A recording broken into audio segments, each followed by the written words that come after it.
Hello and welcome back to RamsTalkPodcast. And we're here today with our last episode before Christmas.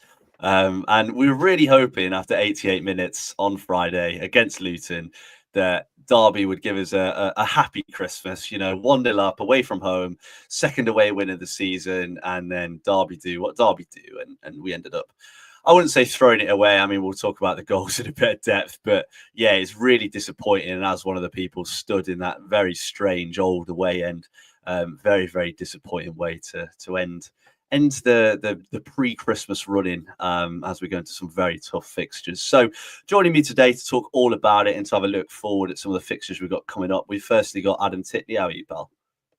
I'm good, mate. Would have liked a couple of points, obviously, on Friday night, but there we go. I hope everybody at home's enjoying the festivities leading up to Christmas. But yeah, let's talk about this game. Let's do it. Yeah, and Goalscorer doesn't go to games anymore, so I'm not surprised to see that you weren't there. Part-time YouTuber these days. We've also got, I think it's the first time you've been on, Amelia. I think a Rams Talk debut for Amelia Warren. How are you doing, mate? Yeah, a little bit nervous, to be honest. First time, but yeah, looking forward to it, and well, kind of looking forward to dissecting the game on Friday. But yeah, it was a little bit gutting, wasn't it? But we'll get into that in a second. It was, and most people are nervous at the sheer presence of the final person on the pod today. Jamie Page, how are you doing, pal? Yeah, it's very true. It's very true. Well, I'm only here because it's an hour away from booze, mince pies, chocolates, and all the bad things that seem to come out over Christmas. So yeah, here I am. This is my hour off of the booze and chocolate. Sounds good. Yeah, it's going to be a busy few days, I'm sure. But let's kick off talking about what was going on before the match. Derby obviously won against Portsmouth 4-0. Very comprehensive victory, very good performance. And there was a bit of surprise that Derby actually changed the team. Last year, whenever we won a game, Paul Warne always named an unchanged team for the next game. And this was very different. Sonny Bradley came in. Possibly, I guess, for Aaron Cashin with his injury, with Phillips also coming in. Kaden Jackson came in as well, and Mendes-Lang and Harness were dropped to the bench. I mean, Adam, it was an interesting lineup, wasn't it? I'd probably say over the course of the game, it probably actually worked. And we ended up nullifying Luton for the majority of the game. But what were your thoughts going into it, and how do you think it went? I think when the lineup was first announced, I was a little bit concerned that he changed the team, thinking that maybe we'd overthought this fixture and that we were going to try and play a completely different tactical way or something. But as the game panned out, it seemed like, the correct lineup he'd gone with. I think everybody knows Kane Wilson was superb down the right, and so was Callum Elder on the left, and Sonny Bradley seemed to just fit into that back three. But then obviously the final result probably tells different. I think the starting lineup was fine. I think he got it right in the way that the performance was there. I just think maybe it was the game management towards the end and the subs that come on, but I think that's a whole different conversation entirely. I think the team lineup was good in terms of how we played. I think Ben Osborne had one of his better games in the Derby County shirt, especially, which is really positive to see. I know I'm not Sonny Bradley's biggest fan, but I think I expected a tiny bit more from Bradley in that game. I thought he was fine, but I think compared to the other performances on the pitch, I just don't think he was at their level that day. I think mainly set pieces again in that first half, just he needed to win a couple more that came his way for me. But maybe I was just scrutinising his performance too much there. But I thought the team lineup he Warren picked at the start was pretty solid for me. So yeah, quite happy with it. But obviously as the game panned out, I think it was just that game management at the end, which I think just not there, unfortunately. Yeah, absolutely. And we've already got a comment about your moustache, Adam, which is as expected. I think 3 minutes is a record for how long we've gone without someone bringing it up for good reason. Amelia, I mean, just to follow on from what Adam's saying, it looked like we'd maybe gone a little bit negative, gone a little bit defensive. We've obviously brought two big centre-backs into the team as well, changed the system. But we actually looked quite positive, didn't we, for the majority of the game? Yeah, I did kind of understand the lineup choice. I think it was probably surrounded a lot by maybe the way that they wanted to play and trying to nullify them, and completely understood it. I think obviously Sonny Bradley coming in, it's a stadium that, well, I say stadium, it's a ground that he's played at a lot of times and he's so familiar with it. And what I did enjoy about him is I feel like when we have Mendes-Lang as captain, he can kind of sometimes lose himself in that role. He's not maybe the probably the most known player for being a leader as such. But I feel like Sonny Bradley did step into that role, did see him communicating a lot, trying to organise his defence, his midfielders. I would agree with Adam in the sense that I don't think he made a particular impact as such, but to have someone on the pitch that was communicating and trying to be a bit of a leader, I think that probably did help the other players around him. So can only credit him for that. But yeah, I think first half we were probably a little bit lacklustre. We probably would have wanted to see a little bit more, but then, you know, it's a Friday night away from home on the telly. The home team does normally sort of grow into the game first and kind of makes it difficult. It's the norm. It was nothing that I didn't expect to see. And then I think second half it was really much improved than what we all wanted. And I think we could kind of see it coming. There were glimpses of it in the first half. It just wasn't quite, the final ball wasn't quite there. We weren't quite getting at them enough. And then I think in the second half we really got at them, and we, to be honest, we were the better side, and I think we probably deserved to come away with at least a point, if not all three. But what happened at the end of the game is, I think it is a combination of game management, but also I think sometimes you can just be really, really unlucky, and it did appear that on another day we would have got all 3 points, and if it wasn't for two very lucky deflections, we would have won the game. But yeah, it was disappointing to know that we'd played so well and not come away with anything. I think obviously if we'd have gone there and, you know, not played so well and kind of said, well, you know, we deserve to get nothing from the game, you could kind of accept it. But the fact that we all felt that in the second half we were much the better side, it is really disappointing to not come away with anything. Yeah, it really is. I mean, we've got a comment coming in from a guy called an Idiaka's free kick. That's a reference you'll like, Jamie. Adding Cash and Ozo to that team, we probably beat Luton. I think you're probably right. I think we dominated the majority of the game with some players that maybe wouldn't usually play. You know, if Bradley's not in that team, we've got Aaron Cashin on the pitch, and I think we look a better team with Cashin any time he plays. So I think, yeah, it's disappointing to come away without a result. But before we go on to the pain of that final few minutes, Jamie, let's talk about the goal that Derby did score, because the first half, as you said, was very drab. It was very boring. Not really a lot happened. But the second half, Derby came to life a little bit, and we really started to move the ball around really nicely. And for the goal, it was really good football by Ben Osborne, by Kenzo Howaldmine. They sort of played a couple of 1-2s between each other. Kane Wilson gets involved. Howaldmine plays a lovely ball through to Wilson, who hangs the ball up to the back post. And there's Kaden Jackson. And I have to be honest, when I saw that ball going over, or some of the ball, because there's a post in the way, I did not think that Kaden Jackson was going to score that. And I think the evidence for that being pretty much every game we've watched this season. But Jackson got it really, really well. And the header was brilliant. And it actually went in the one portion of the goal I could actually see from where I was stood as well, which I was very grateful for. So it was a cracking header by Jackson. Chaos in the away end. Atmosphere was unbelievable. I mean, Jamie, we've struggled away from home, haven't we, with I guess, scoring goals. We've really not scored too many goals. But that was some really good football, and it should bring a bit more confidence, this Derby team, that we've done that. Yeah, you'd hope so. And that's what we want to see. You know, we went away to Leeds and we didn't lay a glove on them, and we were just so passive and negative, and we wanted to roll over and have our tummies rubbed. And really what we want to do is go to these games and have a go at these teams. Yeah, we might lose 2-0, 3-0, 4-0 against the likes of Burnley, Luton and Leeds and the bigger clubs, or the more financially backed clubs in this division. But we want to have a go. And I think what impressed me the most on Friday was that midfield three. We know what Ibu Adam's all about. He's going to give that energy, and he's always going to have a 7, 8, 9 out of 10 performance. But I thought that Howaldmine and also Ben Osborne, we said at the top of the show, had a really good game as well. And I think when you've got that in the middle, you can kind of just build from that. And like you said, with the goal, some really good football. It makes its way out to Wilson, who I've been a little bit critical of at points this season. But I think actually putting Joe Ward into the side has really kind of boosted his performance, and I think he looks as good going forward as he's ever done. I actually think he's come on a lot defensively as well.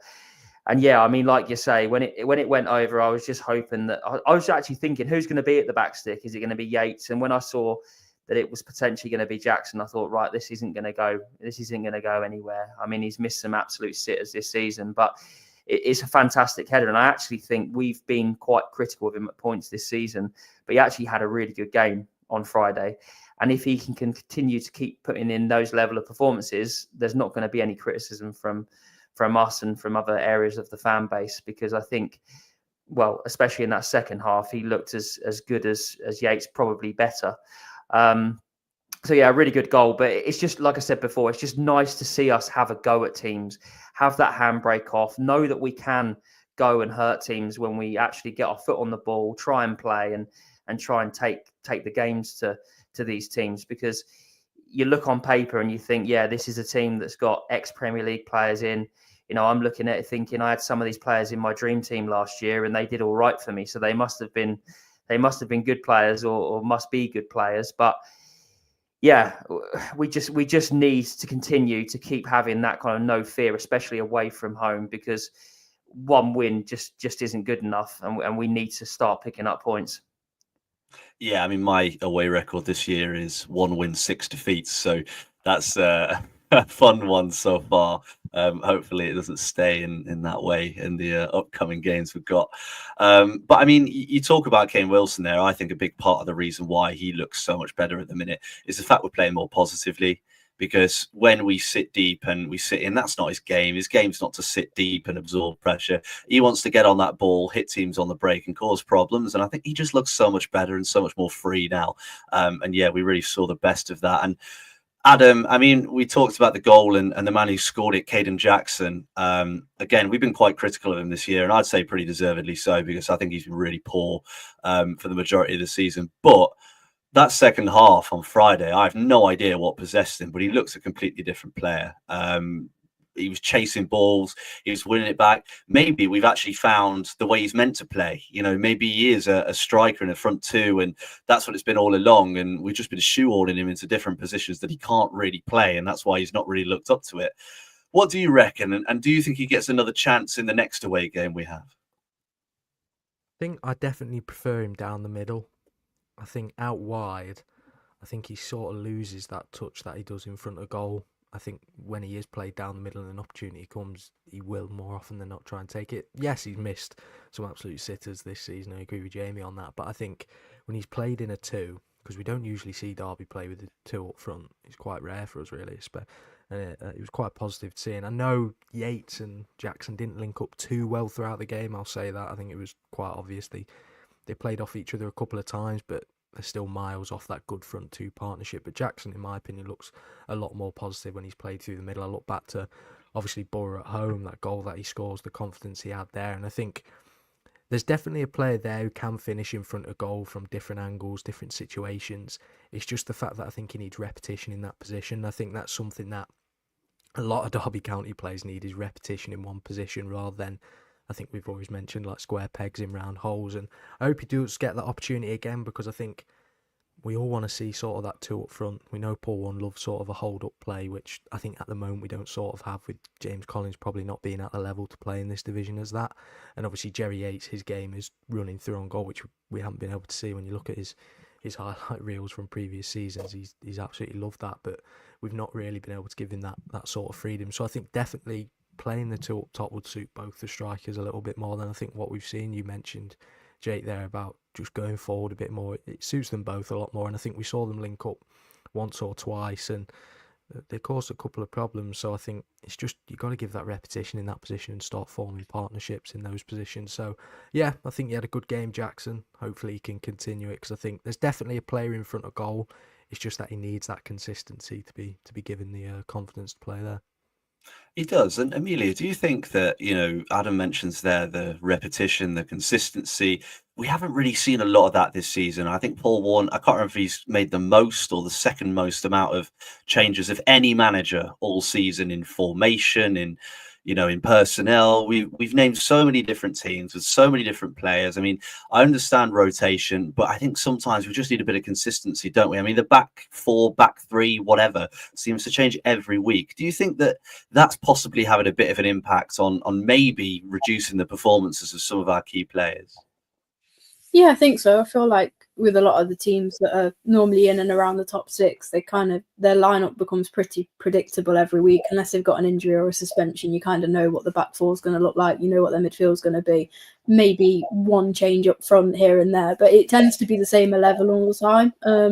And that's something obviously that we haven't seen really at all this season. It seems to be that every game we've got a different side out. I think when I'm predicting it on FanHub, I'm like 7 out of 11, 9 out of 11. It's like it's never perfect, and that's because it is so hard to predict. And I feel like we've kind of done the square pegs and round hole things a lot, and I feel like with Kenzo Haldmine is one that sticks out to me as well. We've played him deeper, where with Ebou Adams, where he's kind of been a holding midfielder protecting the defence. That's not his game. He wants to be playing further forward, and I feel like again on Friday night we saw the best of him when he was allowed a bit of freedom to get forward and be a bit more attacking. He could have had a goal. Jackson has some good link-up play with him where he set him up and it was a great shot, great save. But yeah, I think he's another one that, you know, if we're playing him further forward, he looks so comfortable and so natural and so happy.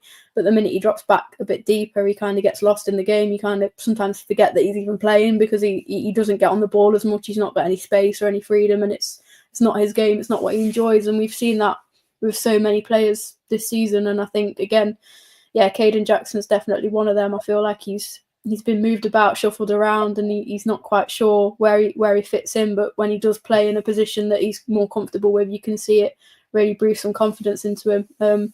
I'd like to say as well, I think, to be honest, Callum Elder's been one that's been chopped and changed a little bit. When he's been available, he's played, but then also at times he's dropped out for Fozzie, and it's been a bit of a mix up there as well with the left back position. But I think on Friday night he saved us a couple of times. There was a few times where he put in some really last-ditch tackles. He kind of proved his point of like, this is my position. I want to be starting every game. This is my spot in the team. And he really put his body on the line for us on Friday. I think it's probably one of the best performances I've seen him have for Derby. So yeah, again, another one that's kind of been messed around a little bit, dropped in and out of the team. But I think it's kind of showing now when we're getting towards January. There's players that are really fighting to show that they want to be part of the club and part of the team. And then there's some players that you kind of see drop off a little bit, and you can kind of see that are perhaps in the shop window a little bit and maybe won't be here come the end of January. But that's how it's going to get towards this part of the season. Yeah, absolutely. And Callum Elder was excellent. I agree. I thought he was really good. I mean, I've got it written down in front of me to say he's really good.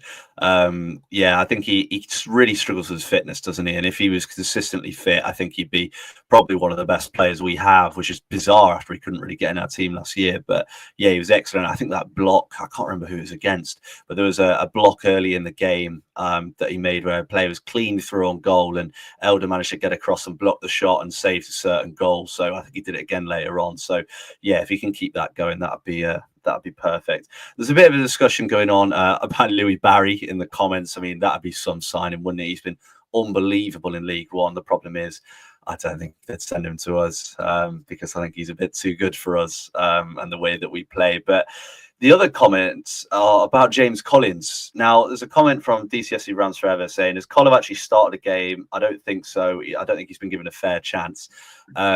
I mean, you could say the same about me this season. I've not been given a fair chance at Derby, but I'd have the same goal output as Collins because I thought that was the wrong change. And I want to ask you, Jamie, because it's very easy to say, isn't it, when you lose a game, especially a game where you were leading before the changes and go, oh, the subs ruined it, because, you know, it's very easy to put the blame on it because, oh, something's changed and then immediately we concede and we've lost, therefore it's the subs' fault. And I don't think it is that.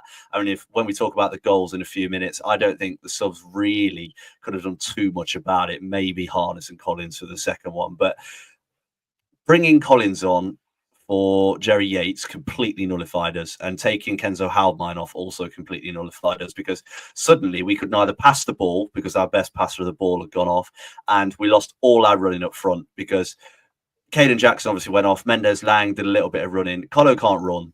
Colo is past it, and he is not good enough for this division. And Jamie, I mean, that sub killed us a bit, didn't it? Because all of a sudden Luton had all the time in the world to carry the ball, move the ball forwards, and Derby had no out ball then. We had nowhere to play it. No one was going to stretch him behind unless Mendes Lang was on the shoulder. And bringing Collins on just completely killed us, I thought. What were your thoughts on the subs? Yeah, it's a difficult one because, you know, I love James Collins and I love everything that he did to get us back to this level. But I don't think it was the right change on Friday. I would have sooner seen potentially Dajon Brown come on just for a bit more energy, a bit more kind of hold up as well. I think when I've seen Brown at points this season, he's done better than what Colo's done. It struck me a little bit, and this is going to be a little bit contentious, and I don't know what you guys are going to think of this, but was there a little bit of, look, I know it's Bradley's ex-team, and I know it's James Collins' ex-team. I thought that. Shall we let them have their little moment, and maybe did Warren think, look, we're getting something from this game, so I can afford to put James Collins on. Could have been sent off, to be fair. That elbow that went into, I think it was McGuinness's face. He had a little look beforehand, and that is James Collins. I think he is a player that will give you his all. He's blood and guts and thunder. But unfortunately, at times, the quality's not there. And let's not forget that he's, well, how old is he, Jake? I don't know. He's definitely over 32. 34, 32, 35. isn't he? I think he's older Something than that. like that. If he's younger than that, Yeah, I'm concerned. I just don't think it was the right change. And it's difficult because we don't know the workload of these players during the week 34. And what fatigue looks like in these players. 34. Yeah. So, yeah. He's probably got a couple of seasons left in, hasn't he? And I don't think that's going to be in the Championship, unfortunately, for him. But yeah, we don't know the fatigue of these players and what the signs are. But I think sometimes you look back and you see the likes of CBT, you see the likes of Brown, maybe even a player like Barkhuizen as well. Surely they come on before James Collins in such situation. I mean, if you're winning 3-0 away at Luton, then maybe you're on the 89th minute, then maybe you can put him on for a bit of sentiment. But for me, I just thought that that the subs were wrong yesterday. And if you're bringing on Collins and Mendes-Lang and expecting them to work, I just don't think they're going to do that for you. And like you said there, it just kind of sets the tone for the next 10 minutes or however long's left. And I think it gave them a real lift once they knew that they could have a bit of an easier night up there once Yates and Jackson had left the field. Yeah, and I really hope it wasn't a romantic sub. I really hope it was tactical. I'm sure it was, but yeah, looking at it from the outside and probably in hindsight as well, you go like for like, don't you? When you're winning a game and you're probably controlling the game as well, you go like for like. You bring players on that are similar. Dosanjh Brown is probably similar to Jerry Yates in the way that he'll run, he'll stretch the pitch, he'll fight for the ball. Yeah, I don't think Collins has that in him anymore. Again, love him for last year. Did a good job last year considering the circumstances. But yeah, I think this is probably a step too far. But we've got a comment from Jim Johnson, obviously the mention that you had there, Jamie, as well, about Corey Blackett-Taylor, Tom Barkhuizen. I was really surprised Barkhuizen hasn't played more in recent games, because when we were on that dodgy run, every time he came on, I thought he changed the game for the better and he looked positive. Corey Blackett-Taylor can't get a kick for Derby at the minute, which, he's a Paul Warren signing, someone Warren desperately wanted to sign, but he doesn't fit his system. He doesn't seem to work the way that Warren wants him to. Adam, what future can you see for Corey Blackett-Taylor? Can you see him ever getting into this team, or is it just time, hopefully, to sort of move him on, send him probably back to League One, and maybe hopefully make a little bit, at least recoup some of the money that we spent on him? I think it's really frustrating as a fan, because Blackett-Taylor came with that highlight reel from Charlton that he just looked great out wide, which is something that we know Paul Warren would surely love. We love to play out wide, it's no secret. So for him not to fit the system is probably disheartening as well, because I think whenever he's come off the bench this season, in the few games he's looked quite energetic, he's looked quite exciting. Obviously the goal against Norwich was really positive, but similar to Barkhuizen, just don't think he's been given enough game time. I'm not sure whether Barkhuizen could cut it at this level, but I think he has put in performances which have warranted a little bit more of a showing of what he can do. When you mentioned when he's come on as a sub, I think he's looked quite promising, but I think Barkhuizen's one of them which will probably be moved on in January or the summer. Obviously it wasn't a Paul Warren signing, so it doesn't surprise me, but Blackett-Taylor being a Paul Warren sign, I'd have expected him to get more game time. Last season, with the run that we were on, I can understand it was hard to break into the side. The only game that sticks out to me would be Portsmouth away. But this season, I think he has looked energetic when he's come on. And it feels like, with a couple of players, not just Blackett-Taylor, if he doesn't score in the game that he started in, he's not going to get another start for 4 or 5 matches, or I think at some point coming off the bench as well. Was it Stoke away? He stripped off, ready to come on. They didn't come on in the end. Yeah, Something it was similar to that, and seen it happen before, and it's frustrating because I think similar to Dosanjh Brown, obviously he got the start against Burnley. I thought he had a positive game. I know he didn't score, but no one else did either. But it feels like we're not going to see him for another couple of matches now, unless it's coming off the bench. And it's just disappointing that there's a lot of chopping and changing in that team and square pegs in round holes, but you just want a couple of players to be given more of a chance. For me, I think Blackett-Taylor, it's harsh to judge him based off what we've seen. You can't say he's a great player, but you can't say he's a bad player either, because I just don't think he's been given a fair run of games. And for me, I wouldn't be surprised if in January or the end of the season he's moved on. I think Derby would hold out for the right offer. I don't think we'd let him go out on loan, because I think that would be a little bit foolish for him to go and play well at another team. Well, we probably need some quality in that position. So I think if we do get an offer with a bit of money involved, then yeah, we'll probably let him go. But it's just a bit of a frustrating one, because I think there's definitely a talent there with Blackett-Taylor, but he just doesn't seem to either fit the system, or we've not allowed him to play as well as he can. Yeah, I do wonder if maybe Warren got something different to what he expected as well. Maybe, he's watched all the highlight reels and everything like that and seen him, and then he's come in and he's watched him and thought, oh, maybe this guy isn't exactly what I need. I mean, that Swansea game which he started, I thought he might as well have not played, because he just walked round for the whole first half and then got hooked at half time. So, when you do that and you show that sort of, maybe even attitude on the pitch, a manager that bases his whole game around work rate, if you're not working, you're not going to play. And that's the way that I see it. I mean, obviously, you hear stuff, you don't know how true it is, but I heard some stuff about how he carries himself and how, some people didn't particularly like it, about the way he is. But, again, that could easily just be speculation as well. But yeah, it just doesn't seem to work for him at Derby. And I don't think he is the right fit. And I think you're probably right. I think if an offer does come in with a bit of money attached to it, I think Derby would happily just say, okay, we'll, cut our losses a little bit and let him go. Send him out on loan would be a waste of time, especially at his age. It's not like he's going to develop into a superstar overnight, is he, if he goes out back to League One? And he'll probably be the same as he was at Charlton. If he goes to somewhere as the main man, he'll probably look good. But in this Derby team, he's not the main man, and I don't think he'll get the opportunity to show that he could be. I think we'll see going forwards with Blackett-Taylor, but unless a miraculous change happens, which I'm not sure we'll see, I don't think we'll see too much of him. But Amelia, we've got to talk about the sheer depression of the last sort of couple of minutes. I mean, I've got the basically a description of both goals written down. We give away a silly foul. It's Curtis Nelson, very silly foul. Probably about 35 yards from goal. Ball comes into the box and Curtis Nelson wins the header. Great clearing header, puts it out. You think, right, we're sorted.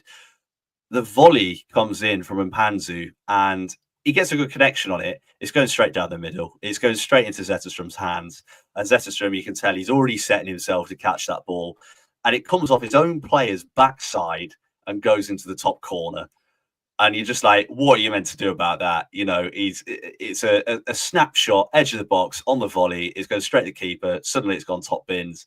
I couldn't even see it from where I was because there was a post in the way. But the next goal comes in and, they're all over us. And I remember looking over to my brother and going, I think we're going to lose this. And another set piece comes in, corner comes in. And we just make a complete hash of it. Harness goes to clear the ball. Collins runs straight across him as he strikes the ball, and Harness just blasts it into Collins's back. It ends up coming into the box. Zetterström makes an unbelievable one-on-one save. And then it comes out again. The shot comes in, and it comes off the hand of Curtis Nelson. Another shot going straight at the goalkeeper, and it comes off the hand of Curtis Nelson, and once again goes right in the top corner. It's so frustrating, isn't it, Amelia? I mean, you look earlier in the game, Kaden Jackson had one and it had the opposite effect where at 0-0, it dropped to Jackson on the edge of the box. He struck it and it took a deflection. It was going right in the bottom corner and it deflected straight at Kaminski in goal. And we just didn't have any luck, did we? And I think we were talking about it right at the start. I think it was you that raised it right at the start. Sometimes, you can just be unlucky. I genuinely think it's just one of those days. You can't really put too much blame on anyone for that. Yeah, I don't think it's anyone's fault. I don't think it's Paul Warren's fault. I don't think it was any of the individual players that were on the pitch at the end of the game's fault either. I think it genuinely was just one of them where any other day, any other team, any other game. It just doesn't happen. It doesn't happen twice. It might happen once, but it doesn't happen twice. And yeah, it is just unlucky, but it's the sort of thing that happens to Derby County, isn't it? I think we're all way too familiar with it. But I think I agree with you, actually, when you said that you turned to your brother and you said, I think we might lose this. As soon as they scored the first, I did exactly the same thing. I turned to my brother. We're going to lose, aren't we? And it was kind of like a collective, knowledge of the fact that we kind of could see the future. We knew what was coming. But I can't really criticize anyone. If I was being really harsh, I would say that potentially for the first one, could Curtis Nelson head that ball to one of the wings? Does he have to head it out to the edge of the box? But he's just trying to clear the ball. He's not really thinking at that point, to be too particular about it. And he's obviously not in the knowledge that it's going to end up deflecting off one of their own players and going past Setterstrom. So not to be too harsh, but that was probably the only thing I could point out and say, could it have been avoided if we'd have perhaps cleared it a little bit further away from the danger zone instead of putting it out to the edge of the box? But yeah, I think all in all, it is just really unfortunate. The second goal, I mean, I think it's only given as a free kick because the 10,000 of them that suddenly woke up on 89 minutes decided to give it, and the ref went with the atmosphere. I really don't think it was a foul, and I don't think it gets given if they're not hyped up and all appealing for it. And then, yeah, I mean, Harness's clearance, again, another day, it just flies into the halfway line and the game's over. But no, not on Friday night. It manages to hit James Collins, bounce back into the danger zone, and I couldn't believe that they hadn't actually scored off the initial shot from Adebayo. I don't know how he didn't score. Maybe he probably thought he'd already scored before it. His eyes lit up a little bit. But yeah, brilliant save from Zetterstrom, and then to bounce back out to Carlton Morris, of all the players. You kind of sort of knew there and then. You were like, oh no. But yeah, it was actually, Nelson putting his body on the line. It could have gone anyway, but I think if it hadn't have gone in the back of the net, there would have been a potential that we would have given a penalty away, because I think on second viewing from when I got home and watched it, it's very hard from that away end. You can see nothing. But when I got home and put it on replay, I thought, if that had have gone wide, or if it had just come to nothing and got cleared away, would there have been a potential for the referee to give a penalty there? Would he have bottled it with everything going on, with it being the last minute? Who knows? But I did think on second viewing it looked like it probably was handball, so it's one of them. And who knows what happens then if they get a penalty? Does Zetterstrom save it? It's all if buts and maybes. But yeah, it is really unfortunate, and it's tough to take. And I feel like the only positive I can really think of now is that, before playing West Brom on Boxing Day, we've got a festive period to go into, and it's uplifting for everyone. It's one of them things where the players can kind of rest up a bit, recuperate, spend some time with their families, take their mind off it. On another weekend, it'd be a really heavy defeat to take, and you go into then maybe a Tuesday night game with it still very fresh in your mind. With the festive period coming up, it gives them that little bit of a break to kind of get their minds away from it and move on. And that's a positive. But I think they just have to be really proud of the performance, because second half we were the better side, and it's a team that were in the Premier League not too long ago. We've got to be proud of the way we played against them, and we were the better team. But just sometimes things like that happen. Seems like to Derby County they happen all too often. But yeah, just really unlucky, and I don't think we'll get another game like that this season where we feel so hard done to by things that we couldn't control. Don't say that. You just know more will come now. Yeah, I know. But you mentioned the home fans there. A very bizarre atmosphere, wasn't it? It was genuinely silent for 89 minutes, and all of a sudden it was unbelievable. I mean, if they were like that all game, they probably won every game about 6-0. We've got comments saying that. It sounds like I'm being bitter and being like, oh, they only won last minute. It's genuinely true. It was pretty much all Derby all game. I don't think I had heard them sing once, and the minute the first goal went in, it was like, where did these come from? It was like a sort of wake-up call from everyone. And then, they obviously drove them on to get in the second goal as well. But, I'm not being bitter. They genuinely didn't make any noise. Well, I am. They were awful. But no, I agree. I think they really... I mean, we've got a comment saying that, they basically sucked it into the back of the net, and they really did. It was, very not a fun few minutes. But, Jamie... we wouldn't have been in that position if we'd taken our chances. would we? I mean, I've got 3 chances written down, which really stood out to me. We had Ibu Adams missed header at 0-0 in the first half. I mean, he just jumped under the ball. I don't really know what he was doing. It was a completely free header in the box, and he just misread it completely. Kenzo Halvman had a really good chance, which he put towards the near post, and Kaminsky saved at the near post, and we're 1-0 up. And then James Collins, and it's not included in the highlights, and I'm surprised about this. James Collins had a completely free header at 1-0, and he missed the ball. It wasn't too high. It was perfect height. I think it was, I can't remember who put it in. It might have been Halvman that put it in. But someone put a perfect ball onto Collins's head, and I don't know whether he closed his eyes, tried to head it too hard, but he completely missed the ball when it really should have nestled in the back of the net. I mean, Jamie, we talked about it all season, haven't we? We probably really do lack a goal scorer. If we had a goal scorer, do we win that game? I think we've got a better chance. I mean, the chances that you mentioned there, I don't think they're absolute sitters. We've missed sitters this season. Kaden Jackson managing to put it over the bar in front of the south stand, that comes to mind, and obviously Ibu Adams as well. So it's not in that category. They are harder chances, but they're the kind of chances that if you've got somebody that's just got a knack of scoring on the end of it, then you score maybe 1 in 3 or 1 in 5 or whatever that figure might be.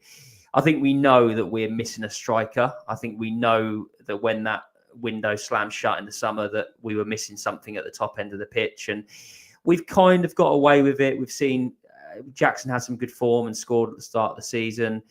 Yates has been good in patches, and I don't think Friday he had his best game, but he's still a player that is good at this level. So I think we've kind of got away with it. But going into January, if I'm as a manager and as a club, if I'm looking to stay in this division, first thing I'm doing is going out and getting a striker. Now, who that is, to be honest, I don't know. It would be lovely to get Al Hamadi from Ipswich, but I'm sure he'll have some suitors in the top end of the Championship, like Louis Barry, that's been discussed in the comments. When it's similar to, I guess, transfer windows of years gone by, we're going to be up against good teams going for these players, and there's going to be some teams that are there or thereabouts saying, look, come and play and push us on for Premier League football next season, or maybe even someone at the top that's saying come and join the party, and we'll get over the line in March or April or something like that. So for me, that's what we're missing. I think we really need that big, strong physical presence. I think we need a Steve Howard, a Shefchi Kuchi, a Gregor's Raziak. I'm just trying to think of forwards we've had over the past. Yeah, someone like that. I think we just need somebody at the top end of the pitch that we can rely on, because as I said previously, you can't really rely on the likes of James Collins, and as much as I love Dejon Brown, he's just going to be streaky, and he's not going to give you that performance you need from the bench. So missing somebody that can put the ball in the net. But I think on Friday, I can't say those chances were easy, in all honesty. I thought the Halbmine chance was really good football, and had that gone in the back of the net, we probably would have gone on to win 2-0, 2-1 or something like that. But it's moments, that when you're not the big fish in a division, you rely on moments, and some go your way, some don't. But if you can get away with more going your way than not going your way, then you'll stay in the division. And it comes back to the point of, when I'm looking at this team and aspirations for this year, I'm not looking at, how high can we finish? I'm just looking at staying in the league. So I think sometimes you just got to curb your expectations. Look, we didn't get the result on Friday, but if we can take that performance and get a positive result against West Brom, if we can lay a glove on Leeds, and everyone has a nice Christmas, then I'll be quite happy, Jake, in all honesty. Yeah, that would certainly be nice. And yeah, if we can get something from both of those games going to January with a couple of new signings, I know Warren mentioned already got a couple lined up when he said that last time, and it took about 3 months for any to come in. So we'll see how long it really takes us to bring a player in. But yeah, it would certainly be nice if we can get some sort of result. And yeah, we've not really mentioned him too much, but yeah, Zetterstrom had a really good game, didn't he?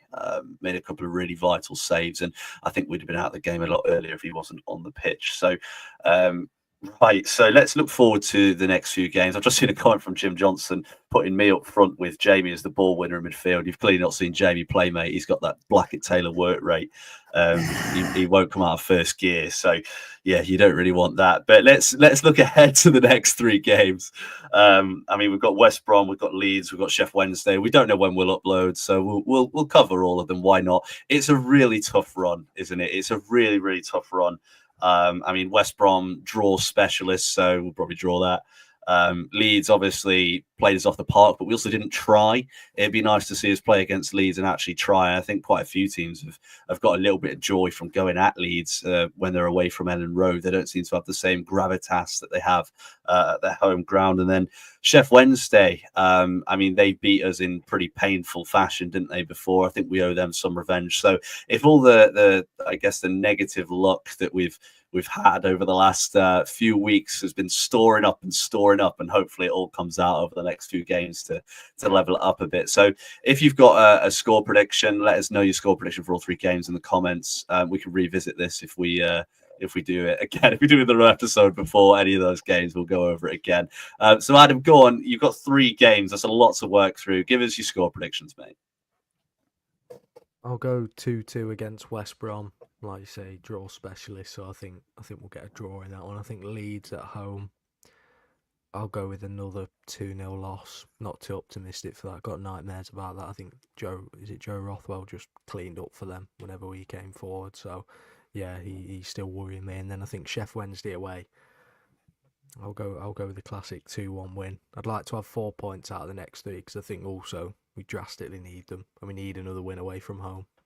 So yeah, I'll go for an optimistic 4 points out of the next 3. I like it. Amelia, what are you thinking? Similar, but maybe a bit more optimistic on the Leeds game. I think the West Brom game will be a draw, but I think that's because everyone's just got it in their head that West Brom are draw specialists. But I think it will be a tough game, and it's always a weird one at Christmas as well. You get some funny results every year, so yeah, I'd probably go with something like 1-1, maybe even 0-0. Something. I don't think it's going to be an entertaining game. I've probably cursed it there. It'll probably end up being about 4-4. But yeah, I think it might be pretty dull. But yeah, I see that one being a draw, and then going into Leeds.